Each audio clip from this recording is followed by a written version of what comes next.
Wow, কি সুন্দর এই রিলটা। এই ভিডিওটা তো এখন ট্রেন্ডিং এ চলছে। তাহলে আমি কেন বাদ যাব? আমিও করি, তাহলে আমিও ভাইরাল হয়ে যাব। সব নিয়ে চলে এসেছি, এবার রেডি করি। নি, এবার স্টার্ট করি। এ বাবা, আমি তো ভুলেই গিয়েছিলাম, এই ভিডিওটা করার জন্য তো লাইট অফ করতে হবে। ধুর। এইবার একদম পারফেক্ট। এবার শুরু করি ভিডিওটা।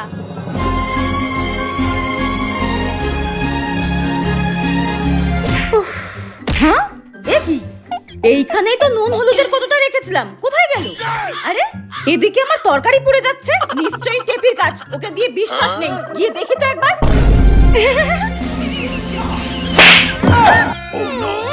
ওদিকে আমার বেগুন ভাজা পুরো ছাই হয়ে যাচ্ছে, এদিকে তুমি নুন হলুদ দিয়ে শ্রাদ্ধ করছো। ঝাঁটা দিয়ে একদম ঢলে দেবো। বেয়াদব মেয়ে একটা। ট্রেন্ডিং রিল বানাতে গিয়ে আমাকে মায়ের হাতে কেলানি খেতে হলো।